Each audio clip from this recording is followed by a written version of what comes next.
Olofinjana de Lawrence. Played through for Fuller. Fuller's beaten Larson here. And Ricardo Fuller has scored for Stoke. 10 minutes to go. And it could yet be a celebratory night in the Potteries.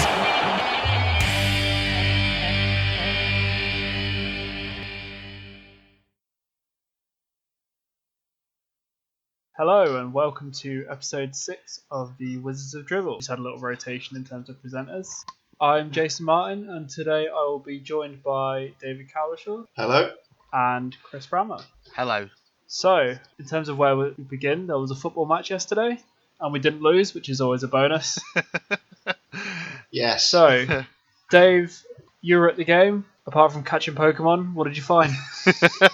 Yeah, you found an Eevee, didn't you, Dave? Yeah, I found a Venonat on the concourse at half time, which is always a pleasure. Yeah, it was after Burton, which obviously was a disaster. It was much more encouraging. It wasn't the case in the first half, really. We started off playing not quite a 5-3-2, but more of a 5-2-3, which I thought made us look very lopsided. We didn't see that much of the ball. I think we just looked very uncomfortable with that three at the back and wing backs kind of system. Return of Brian Shawcross, of course, was good to see. He did look a bit slow to me first half, and he was subbed off at half time, which indicates he's not back to full fitness just yet. My doubts about the formation come from playing lower league opposition. Is this formation the best to use against them? I understand us using it in games where we're not as fancy to win, like if we're away from home at a big side where we're naturally conceding a lot of possession. But it seems to me that this setup kind of automatically concedes a lot of possession to the opposition, especially when we don't play with like three proper central midfielders. I mean, we had Adam and Imbula yesterday, and then we had Bojan, Arnautovic and Joselu in front of them. So yeah, it was a very flat performance first half. I thought Charlie Adam was probably our standout player from there. But second half, much more encouraging. We brought on Mam Diouf and Julian Ngoy, and we moved back to a 4-2-3-1. And it was a lot better. Bojan, I thought, was fantastic. Nearly scored a fantastic goal. Played a lovely ball to Diouf for the equaliser. A great finish as well. He brought on a few of the younger players, Ngoy and Shenton and Joel Taylor at left back, who I thought had a decent game as well. But I think Ngoy was the standout of the young players who came on. He was always driving at players, always wanted to, take people on, which I found very positive as well. Preston didn't really threaten much in the second half. There was one really good save by Jack Butland, but apart from that, I thought we were probably good value for a win. So yeah, all in all, an enjoyable day out for a tenner. Game of two halves. Very good travelling army of Stokies who made a decent atmosphere. I think we must have made up probably at least a third of that crowd. But it was nice to see the massive queue of Preston fans trying to get tickets. Like in the 5 minutes leading up to kick-off, there was a 100-metre long queue, which I thought would never have happened when we were in the Championship. Finally, the away kit looks really nice as well. I think that's got its first run out. And Roy Hughes is scary Roy Keane-esque beard is developing as well. I don't know if that's a motivational tactic or just fashion. So it's he's in the darkest. We're in the darkest timeline, David, and he is evil Mark Hughes. Yeah, something has happened over the summer that's just turned him into this evil genius kind of figure. He's not shaving it until we sign a player, basically. Oh no! Be on the floor. It'll be Santa by Christmas. But yeah, no, it sounds. Thanks for that. It sounded like a really good sort of summary. I think we had a quick look on Twitter to see what the general reaction was, and I think it sort of fell in line with. I'm talking about the actual good ones, Chris, not we're doing liquidate the club. Okay. JMO, for example, said Charlie and Bojan the best by far. Good second half from Mane. Sharon Mitchell said Juve made a difference coming on, Shawcross made a difference coming off, and we were better when Shawcross went off. That could be for a variety of reasons, obviously. Yeah, I don't think Shawcross played particularly badly. I thought he was perhaps a bit lacking for fitness, but I think the with him going off, it was more that we changed formation to one that kind of suited our players better. Exactly. Dom Smith said that Juve was great when he came on, helped us to create chances, and Ngoy looked powerful, which was good to see. The three centre-halves didn't look great, and Bojan was class. Bojan was playing some lovely stuff at the time. That assist was a delight as well. So Bojan does like a pre-season. I think in his pre-season when he joined us, he scored 4 goals in 5 games or something like that. Yeah. So I remember his opener against Schalke was brilliant. Yeah, it was a tidy finish by Jav, though, weren't it? Yeah, he had another one a bit towards the end, kind of in a similar position where he kind of shanked it over. But he was always getting in those good positions. I think maybe Crouch being there helped, because Juve played on the right and then Ngoy on the left, with Crouch as like the main striker, if you like. And I think it perhaps helped Juve that he had someone to like drop off the shoulder, you know. Yeah, I think that is quite interesting that we seem to be. Obviously, you've mentioned the 3-5-2, and then we seem to be toying with 4-3-3 towards the back end of last season and a bit in this pre-season. I know it's obviously training times and more about getting match fitness up than actual systems, but does the second sort of use of 3-5-2 mean anything to you? Does it concern you? Do you think there's knock-on effect to the potential transfer windows? I'm thinking sort of Joe Allen Key. Is he trying to find players that will fit maybe a new system, or do you think it's just coincidental and it's just fitness? I've seen his post-match comments on YouTube, and he sort of did hint that it will be something we might see in the coming season. Now, I'm not necessarily dismissing it straight away on the back of 2 friendlies, but I think it could be something we see like in games away at Arsenal, for example, just to try something different in grounds where we don't usually get results. I mean, it worked for Italy to an extent at the Euros. They're kind of being credited with bringing it back. But a lot of their game was based on not seeing much with the ball and being able to spring a counter-attack.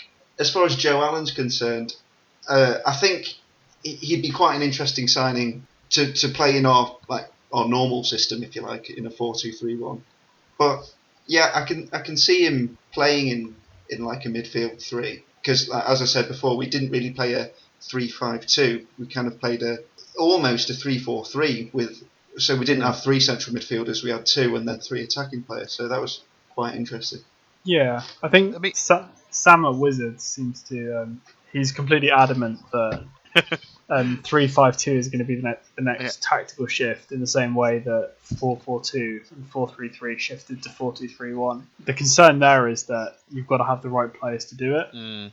Yeah, definitely. Yeah. I mean, and we've thrown a lot of numbers around in this episode, but I suppose that naturally the 3-4-3, I think is what you said, David, is actually like a progression of 4-3-3, where your defensive midfielder in that midfield drops into centre back, your wing backs push up and form the width of the team, and then you have 3 forwards, the central one of which is your guy who holds up play and brings everyone else into play. I know certainly that I've been reading a lot about Pep Guardiola and getting everything ready for the next season with him being at Man City, and his biographies saying a lot when he was with the Barcelona B team, like he felt that 3-4-3 was the purest form of football. And I don't know, I kind of feel that Mark Hughes all the time has been trying to push for a similar type of system where, you know, Glenn Whelan is our defensive midfielder. He sits back and he is kind of the link-up play for our centre-backs. Our full-backs push further up the pitch, and we do play with a central striker, and rather than conventional wingers, it's what you'd call an inside forward, I suppose, who they look to overlap each other, and the width is really provided by our full-backs. I don't know. Yeah. It feels like it would be a very natural progression in Mark Hughes' head, at least, in terms of what he would wants to see from his football. Yeah. Well, given that, then I think Glenn Johnson as a wing back makes total sense, given how good he is going forward.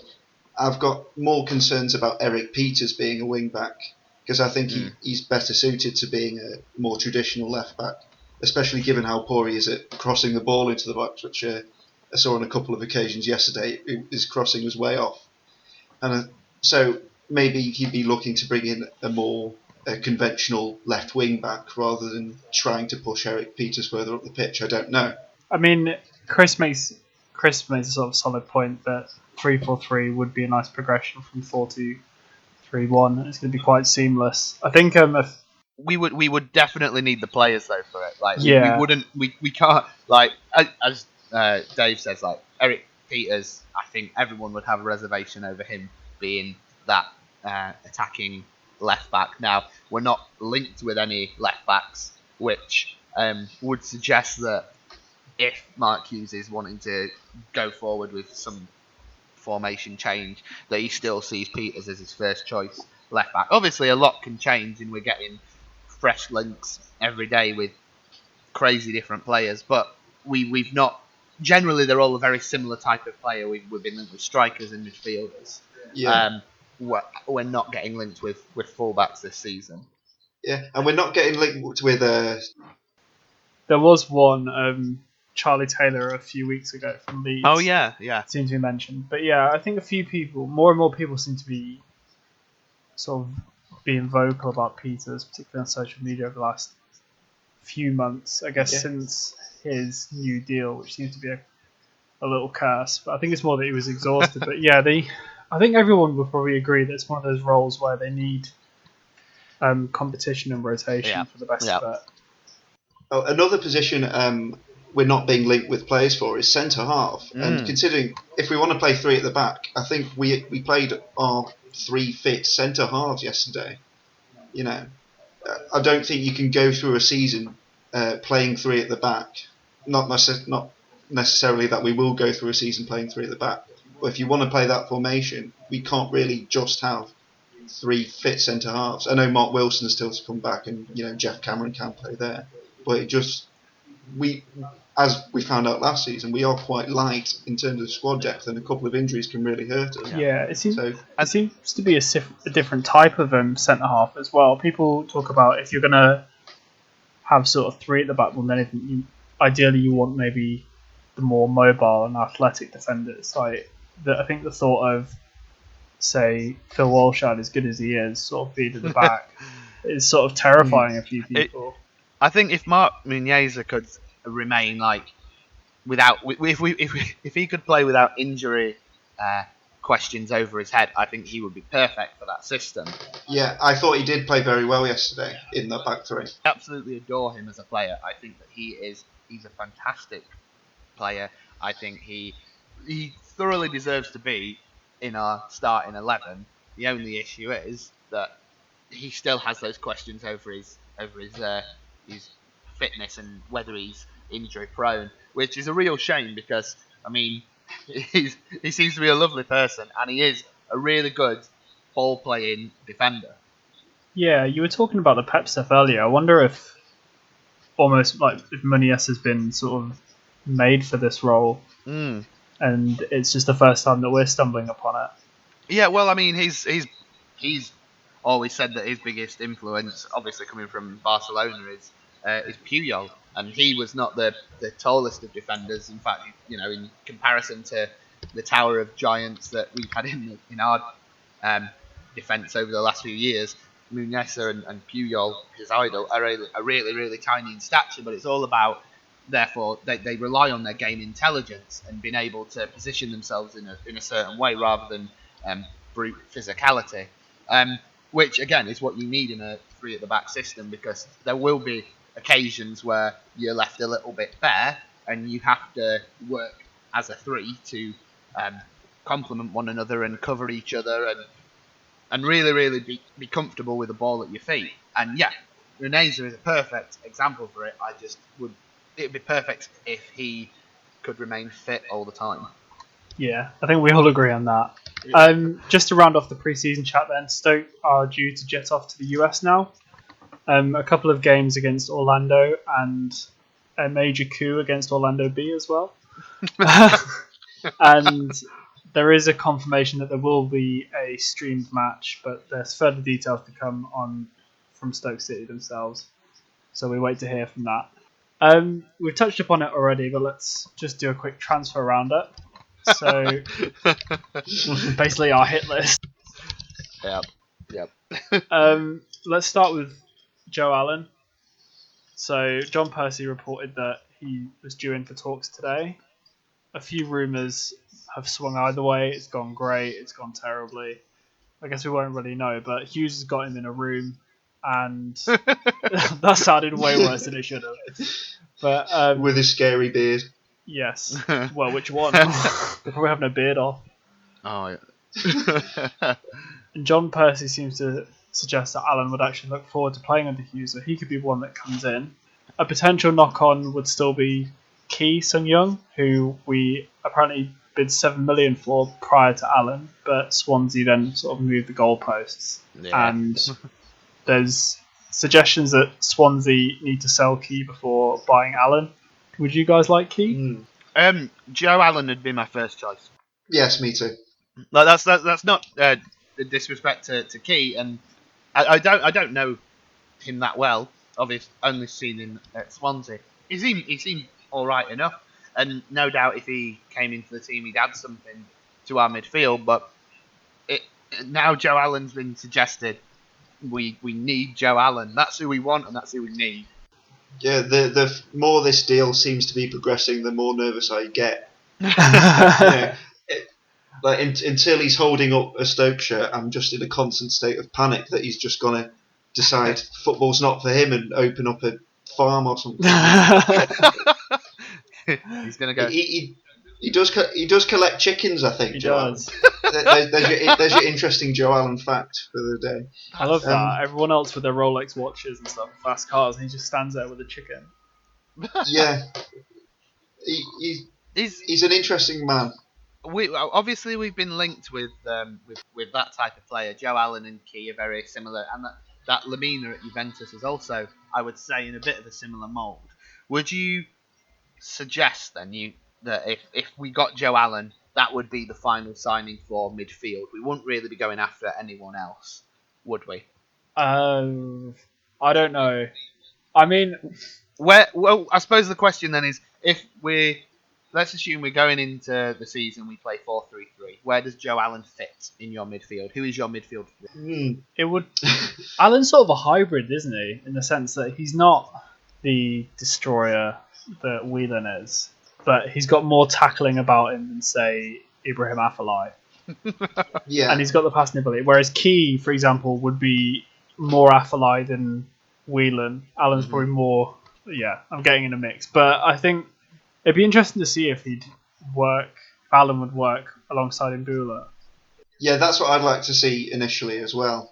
Just kind of, I see what you mean by Allen not being like a more kind of, a rugged defensive midfielder kind of thing who just breaks down play all the time, puts a lot of tackles in.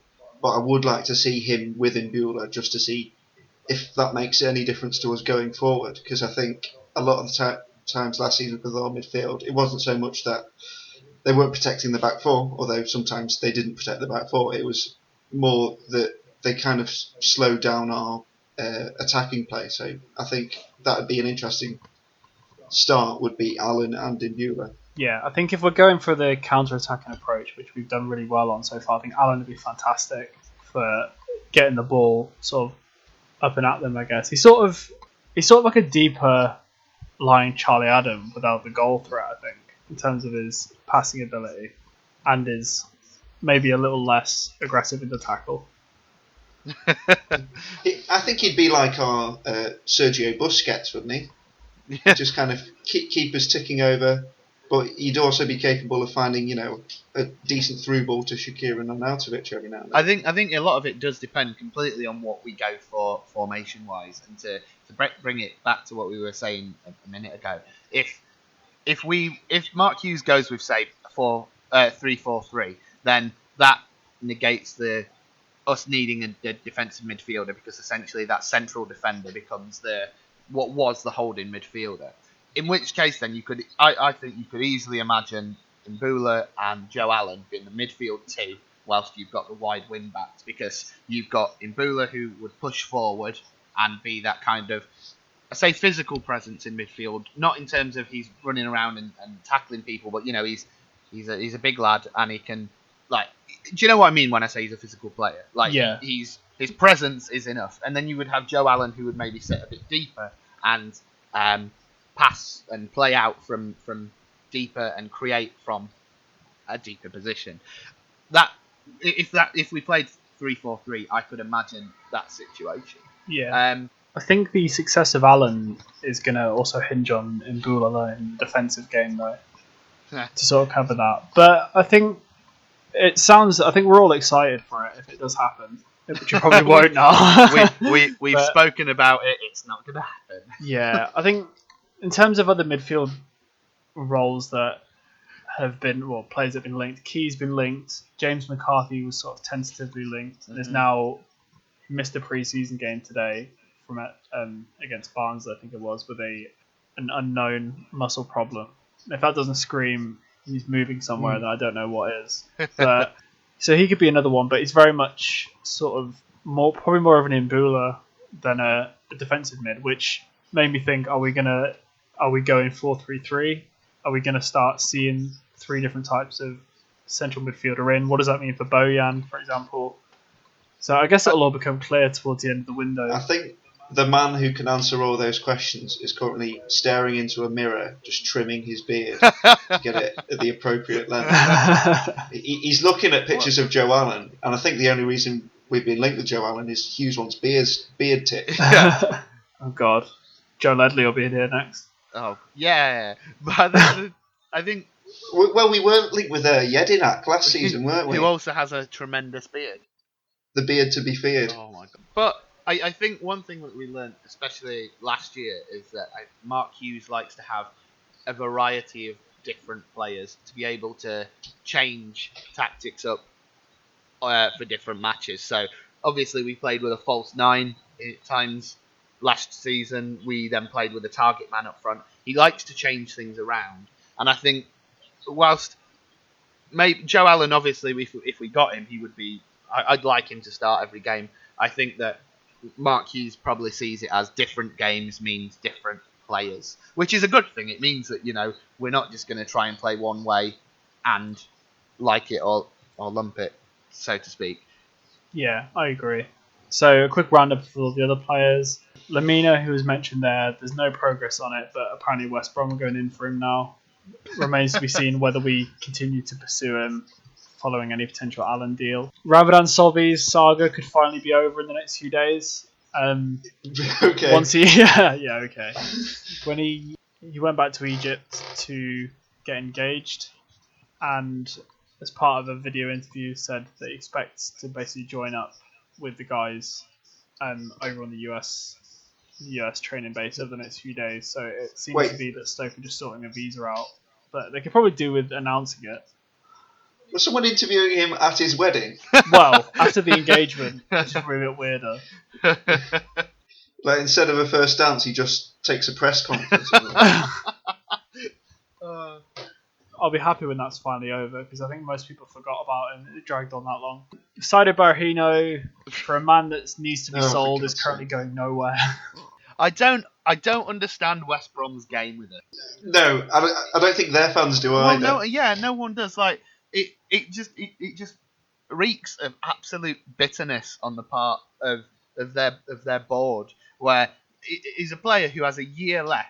You've been offered 20 million, not just by us. £20 million. £20 million for a person in the last year of their contract who doesn't want to play for you, who probably won't play as many games this season as he probably should, and you're just saying no, and you're going to keep him and let him go on a free next season. Like, I know that Berahino's a professional, and he, when called upon, he'll play and he'll play to the best of his ability. But bloody hell, he don't want to be there, and you're getting the offer of £20 million, which is, I know this current market is absolutely crazy, but £20 million, still a lot of money, West Brom. You can go out and buy lots of other players that Tony Pulis will love. Yeah. Why? Oh, it doesn't make any sense. It is very frustrating. It's like Jeremy Peace is doing his best Daniel Levy impression. Yeah, He's just it really is. trying to milk every last pound out of like whatever club comes in. And you just know that Tony's sitting there, like head in hands, been like, I think I could get some right deals for £20 million, and now I'm going to have to wait till deadline day yet again to spend money.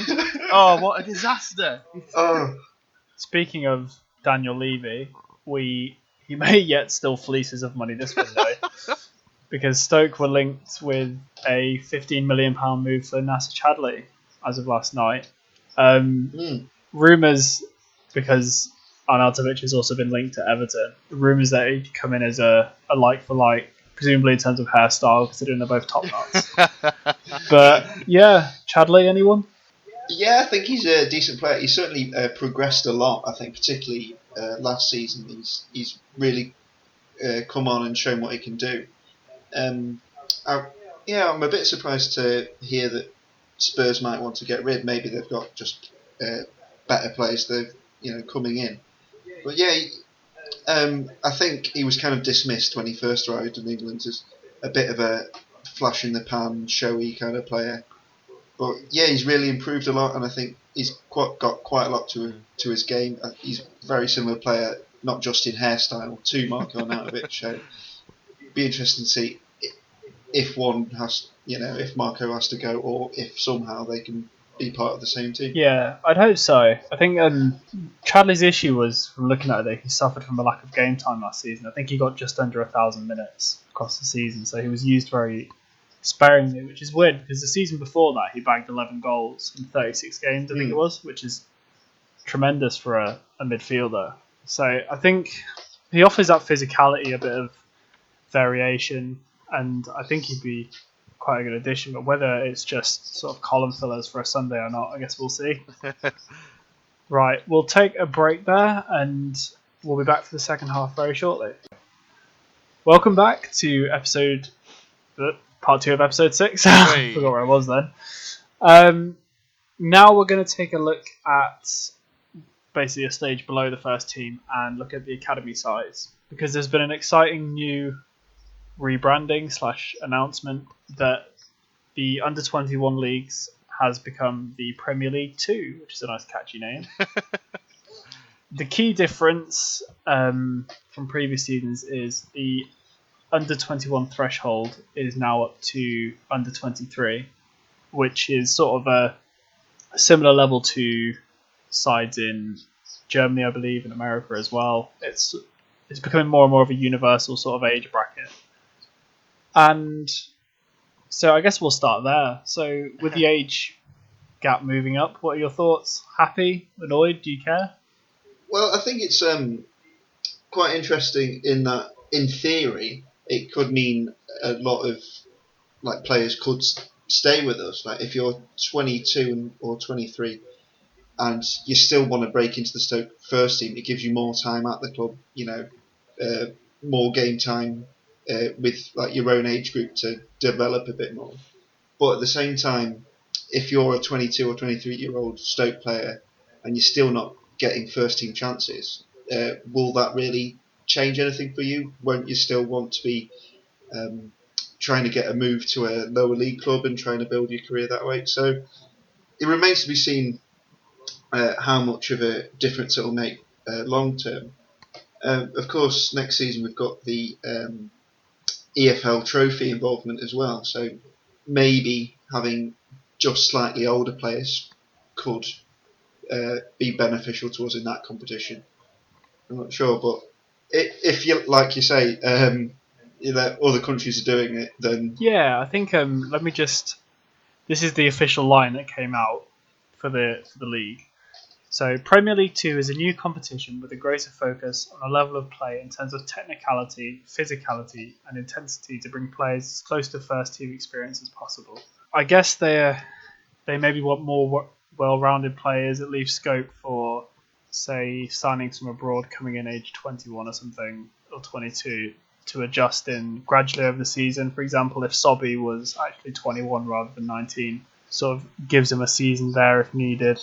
Obviously, you'd hope they wouldn't need it and they break straight in, but I guess it gives them a bit more flexibility. I do think one issue is it could sort of halt people's careers a little bit further. I think there is a point where you have to, I guess, let some of the guys go in search of competitive football and to build a career. To hold on to them for a little bit more might be quite damaging. Like if you've got a 23-year-old or something who's never sort of, I guess, played a competitive season, it may be quite difficult for them to get signed up by anyone. You did mention the EFL trophy, and I'll be interested to see what happens there. Just to round off in terms of game time, so the Under-21 League is basically 2 divisions of 12 sides. We're in Division 2, as we were last season. So there's 22 fixtures there. There's an Under-21 Cup, which includes all the academy sides, which is now, I think that's still going to be Under-21s. They haven't suggested it's Under-23s, unless it's out of date. Either way, Stoke come in at the round of 32 rather than qualifiers due to the Category 1 status. And the EFL trophy, obviously on the side, I think it's 3 games at the very minimum because of the group stages. So it could be about 30 games a season for them without the summer tournaments and everything else. So I guess that is quite a good amount of game time for a development stage. Oh, well, I was going to say, I think that it's a lot of it is, as you say, it's about development. And I think that in recent years, there's been a real recognition that players are leaving the youth structure and then struggling to either find clubs or to get to a good level because they're really lacking that technical ability because they've not really been coached. I think this is kind of the Premier League's idea at addressing that by almost giving players an extra 2 years guaranteed education, if you know what I mean. So, like you say, it gives them the opportunity to push on into the first team and maybe be given sparing chances in and amongst the first team, but also with the amount of games that you just said, to have a full season of football where they are constantly being taught things, and it's kind of a no pressure environment, which I suppose can only be a good thing. My only concern is, like what you would say, is are we leaving players too late to then not have any proper competitive fixtures under their match day experience under their belt. It's, I don't know. It seemed like we said, the rest of Europe seems to do it, and it's worked seemingly well over there. So it can't be too much of a bad thing, I guess. Yeah, I think I wonder if they've had any sort of ideas in mind or examples in mind when they've thought of this. For example, Harry Kane being a bit of a later breakthrough, for example, for a homegrown player. So they may go, oh, let's get some more of them. But I guess the main thing from Kane is he did still have some loan spells, regardless of... I know, most of his breakthrough, I think, came sort of behind the scenes. He didn't really, I guess, tear up any trees, and then he was loan. He had a good spell at Millwall, I think, and not really at Leicester, but yeah, I think... But people also mature at such a different rate. Like, I mean, if I can't remember how old you guys are, but if I think back to when I was 21 and then how I was at 23, 24, that's a huge difference. Lots of things happen in your life at that point where, you have a much, most people have a much saner head on their shoulders at that point. So people will develop later. In a case of, you're 21, you've not broken into the first team, right? You're not going to be as good a player as we thought you were going to be. People develop at different rates. People need different coaching environments. And like I say, I don't think it's a bad thing that essentially we're giving players an extra 2 years of potential football and education in order to get them ready for game time. I just hope that those extra 2 years are used to start bedding players into first teams and to give them that experience rather than just 2 years sat in the reserves. Yeah. One thing I've noticed about the upcoming under-23 season is most of our games will be held at Harrison Park, which is Leek Town's ground. I wonder if that will probably be better for us because probably the pitch won't be as great. I've been to Leek Town and it's quite a nice non-league ground actually. It's one of the better non-league grounds I've been to. They've got one stand which is almost kind of two-tiered in a sense, in that you've got a terracing bit and then up some stairs you've got a seating bit. So it's a decent level ground, and I think it might also help attendances. I know it sounds a bit silly to say, considering it's a much smaller ground than the Britannia, but I think with the Britannia being, it's quite out away from, a load of houses and stuff, and I think that's the advantage of a smaller non-league ground, is you can get people from nearby who might go along and watch it. Last season's matches were actually at Macclesfield. Okay. Correct me if I'm wrong, but it's a little bit more sort of local and easy to get to from the Yeah, Stoke. yeah. League, I think, is closer than Macclesfield. None of us are in Stoke, are we? So Yeah, I don't know. Why am I asking for reassurance? we'll get immediately proven wrong by someone. Our first game is on the 13th of August at 2 p.m. at Leek Town. We're at home to West Ham, so if you can't make it to Middlesbrough, why not pop down to Leek? I suppose one of the things as well, like under 23 teams or the B teams or whatever in Europe, they do get quite a following as well. I mean, nothing in comparison to their first teams, but I suppose maybe the idea behind this is you get people interested in the younger teams.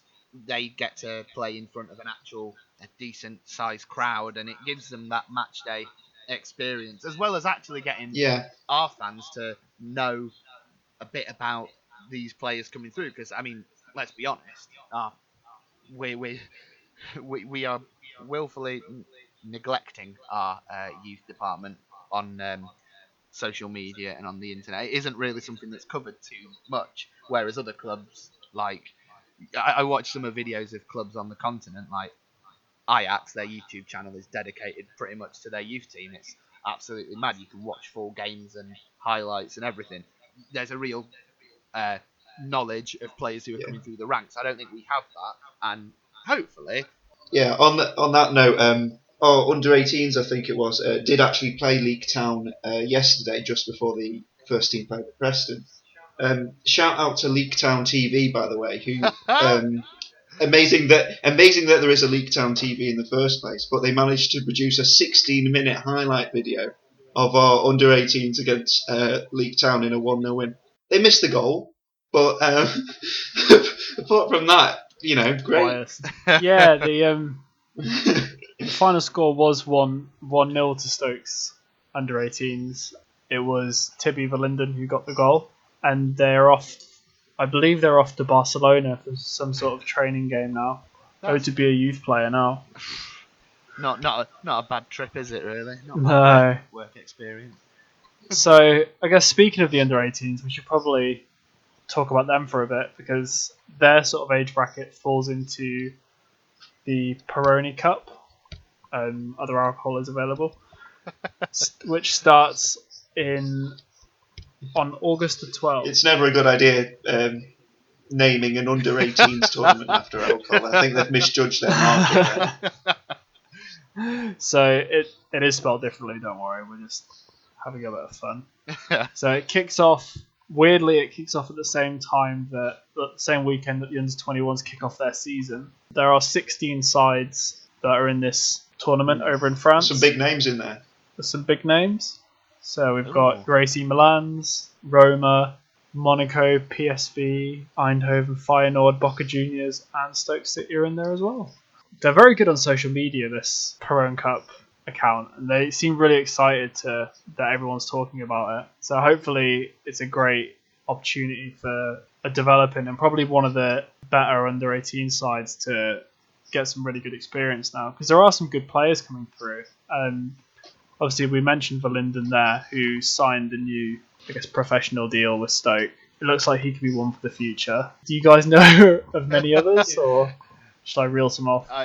Go ahead, reel some off for us, just to jog our memory. So in terms of strikers, you've got Hakeem Abdallah, who was the one who scored that beautiful curling effort and testimonial. Oh yeah, that was beautiful. He seems to be a very promising prospect. He's likely to lead the line, I guess, for the under-18s, with Ngoy moving up to the under-21s. There's a new Finnish striker whose name I've completely forgotten, but I'm never going to miss the opportunity to say that he'll be a good finisher. Wait. And Wait. in terms of midfielders, we've got Lasse Sorensen, who joined in January. For anyone that talks to Bayern Oatcake on Twitter, seemed to rave about him against Newcastle Town. Said he was head and shoulders above anyone on the pitch, despite being kicked quite a lot. And then we've got Portugal under-18 international Lewis Silva at the back. And yeah, I think there's a nice sort of spine as well as some new local players coming through. I think we've just signed a 16-year-old keeper who comes from Kidsgrove, if I remember rightly, that seems to be highly rated. So yeah, I think there's... Yeah, this Barone Cup thing's very interesting. I'm just looking at all the teams now. It's quite a mix of, differently sized clubs. So we've got some, real big hitters like Boca Juniors and Marseille. And we've also got some, I'd say, lower ranked European side, thinking like Caen from France. So, but they've got a broad range of countries in there. So I think it'll be a great education for them to play against like an Argentinian youth side, a French youth side, a Spanish youth side, to just get a mix of different styles playing against them and maybe learning from them. Yeah, and from a fan perspective, I get the feeling that we're probably going to see a lot of highlights for this tournament. So I guess hopefully we'll get our first glimpses of how some of the young guys do. Could be our first trophy of the season. Yes, ahead of the imminent quadruple. The EFL trophy, Nice one. the Premier League. Yeah, the Premier League and the Under-21s Cup. Under-23s Cup even. And you mean the Premier League 2 trophy? No, the genuine one. He means the Premier League trophy. If Leicester can do it, so can we. Yeah, but they had Robert Huth, so... Yeah, that was a valid Oh point. God, don't start. We can sign Richie Delat though. He's available apparently. Ah, So. Brill. Nice one. Okay, so He has a Premier League winners medal. Richie Delat has a Premier League winners medal. He's was it? I don't know if I'm right. Was it Richie Delat who was at Middlesbrough as well at the end of last season? yeah, he actually. So won- he he was. got a promotion medal and a title winners medal, which is Yeah. the best. No. That's brilliant. Good on you. Good on you, kid. So Can't believe we let him go. we'll move on to some of the stuff that we've done on the blog. Admittedly, our last podcast was a week ago, so there's not been much. So I think the only thing to talk about is the relaunch of the Premier League Fantasy Football, which went live this week. We've got a lovely blog detailing the prices of Stoke players and some potential picks, but basically all you need to know is to pick Bojan this season, because he's actually considered a midfielder rather than a striker, which was absolutely criminal last season. We do have a league as well for you to join. If you go to the Wizards of Dribble or Wizards of Dribble Twitter, you will see the league available, or just ask one of us. Yeah, we'll post the code in the description for this episode as well. So you can all join and show us what tactical frauds we are. I think that's everything from us. It's a little bit of a shorter episode this time around, but I think we're building ourselves up for a massive pre-season preview. Would you like me to ruin the end of the episode? Because Yes, John please do that. Owen has just posted on Twitter, Alan's been seen in Swansea today, according to some tweets. We've done it again! We've done it again! We spoke about a player, and it's not going to happen. You could be seeing his family, his chickens, maybe. You sure it wasn't that guy from 8 out of 10 Cats? Maybe it was Jesus. It could well be. Ah well, never mind. Didn't want him anyway. Why is it recently we're ending our podcasts in just utter depression? It happens every time, doesn't it? Yeah. At least we started it well. That we didn't lose to Preston. Oh yeah, things are improving. They are indeed. So join us next time when we look at Stoke's humiliating double defeat at the hands of Orlando. And Saido Berahino signs for Sevilla. We Oh dear. Okay, so you can find us on Twitter at Wizards of Drivel. You can find David on Twitter at David and Cowlishaw. you can find Chris at. At Bramard. It's an interesting point on Chris actually. If you ask him nicely, he's got the league the league kits for Football Manager 16 ready already for next season. I do. I have them all prepared. So give them a tweet if you want them ahead of, I guess, for the next month or so before FM17 launches. Yep. That was such a random shout, Jay. I just thought that everyone's probably having their managerial moments now in the transfer window, and if people are booting up Football Manager, they may as well get the new kit. Yeah. And obviously, if you want to give David a nice tweet, he'll tell you some great spots to catch Pokemon. Yeah, well, I've got a story. I don't know if we've got time for this, but at the Preston game yesterday, I flicked my phone up like just before the game. I saw there was an Eevee on the pitch. So I thought, yeah, I'll have that, whatever. The lad next to me, I look at his map. He's by this huge body of water, which there isn't a huge body of water near Deepdale, and there's all these Pokestops with lures on them. And I'm like, where are you? And he said, oh, I'm in Australia. I'm on level 20 and I've got all these great Pokemon. I don't know how he's done it, but that child is better at technology than me, and it's frightening. He's cheating Pokemon Go. He is, yeah. If he's in Australia, they're probably like wilder and more dangerous Pokemon than we have in this country anyway, so I can't believe it. Blinking. And on that depressing note, we end for the week. Thanks for listening, and we'll see you next week. Goodbye. Bye.